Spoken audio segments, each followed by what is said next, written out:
A mitologia grega tem exercido uma grande influência na cultura, nas artes e na literatura da civilização ocidental. Os deuses gregos eram divindades que estavam presentes na religião dos gregos antigos, sendo usados para explicar os fenómenos da natureza e da vida humana. Eram imortais, mas possuíam forma humana e sentimentos muito comuns aos humanos. O principal deus para os gregos antigos era Zeus, deus do raio. Os deuses do Olimpo, também chamado de deuses olímpicos, são os 12 deuses que formam o panteão grego. Todos viviam no topo do Monte Olimpo e por isso recebem esse nome. Foi assim há 2800 anos atrás, no século VIII a.C. Inspirados pelos gregos, os romanos também criaram a sua corte de deuses e a sua dose de mitos.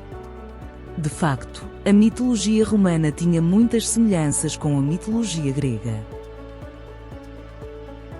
2000 anos antes, os egípcios tinham ainda mais deuses, e por isso, entendemos que os egípcios, os gregos, os romanos e muitos outros povos foram politeístas, por oposição às religiões de um só Deus, monoteístas. Acreditar em quê, ou em quem? E porquê? Segundo reputadas opiniões, Deus, ou os deuses, só existem na cabeça do ser humano. A hipotética existência de um Deus é uma ferramenta preciosa que pode ser usada para o bem, ou para o mal. Gengis Khan construiu o Império Mongol em tempo recorde. O maior império terrestre que existiu em toda a história só foi possível, porque este homem conseguiu transformar-se num Deus, aos olhos do seu povo. Este estatuto divino permitiu-lhe mobilizar os seus seguidores a cometerem as mais horríveis atrocidades, ganhando uma tal reputação, que a rendição dos povos que pretendia conquistar era imediata.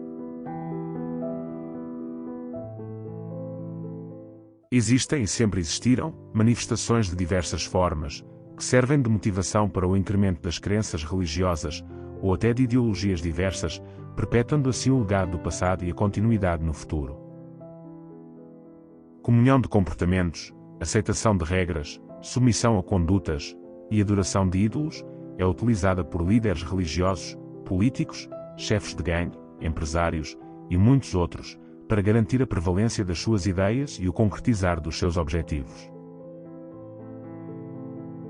A flagelação, a vitimização, físicas ou psicológicas, voluntárias, impostas ou sugeridas, estão quase sempre presentes em diversas etapas da existência das diversas religiões e ideologias. A liderança é o intermediário das leis, regras e princípios de conduta do Deus, ou deuses, perante o aglomerado de fiéis. Esta simbiose alimenta espiritualmente os fiéis, levando a sua retribuição espiritual e material para a organização, ou seja, para a liderança, assim como para todos os patamares da hierarquia. Um Deus, ou deuses, não precisam existir. Basta que a liderança alimente a crença de um número suficiente de pessoas, de forma a que acreditem que existem.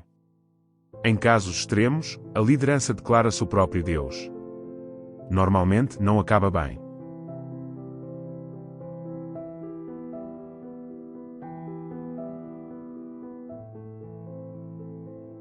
Poder e dinheiro. Estes são há milhares de anos os motores da ganância.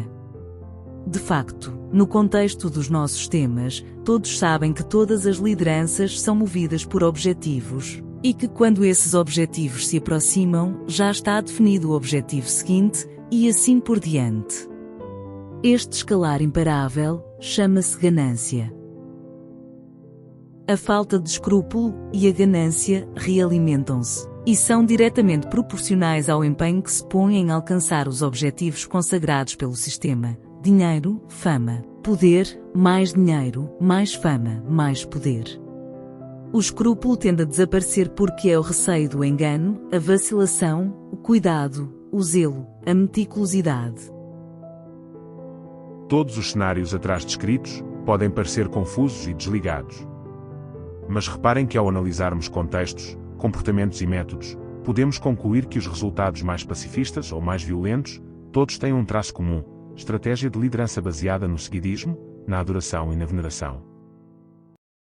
A sociedade moderna tem uma imensa quantidade de religiões ocultas ligadas aos desportos, aos fabricantes de automóveis, às agências imobiliárias, joias, turismo, moda. Tudo está a usar e aperfeiçoar métodos ancestrais para nos levar a idolatrar o consumismo, criando clivagens e discriminações artificiais e perigosas. Os líderes escolhem se querem dividir para reinar, dividir para vender ou dividir só para dividir e discriminar. Vivemos numa sociedade em que a opinião simulada começa a ser mais utilizada que a opinião genuína. Eu tenho que ter mais que tu e ser mais que tu, ou pelo menos parecer que sou mais e que tenho mais. Charles Darwin, na sua teoria da evolução das espécies, explica detalhadamente os processos de adaptação que permitem a sobrevivência pela mudança. Na mesma obra também explica quais são os motivos da não sobrevivência das espécies. O ser humano é simplesmente uma das espécies do nosso planeta.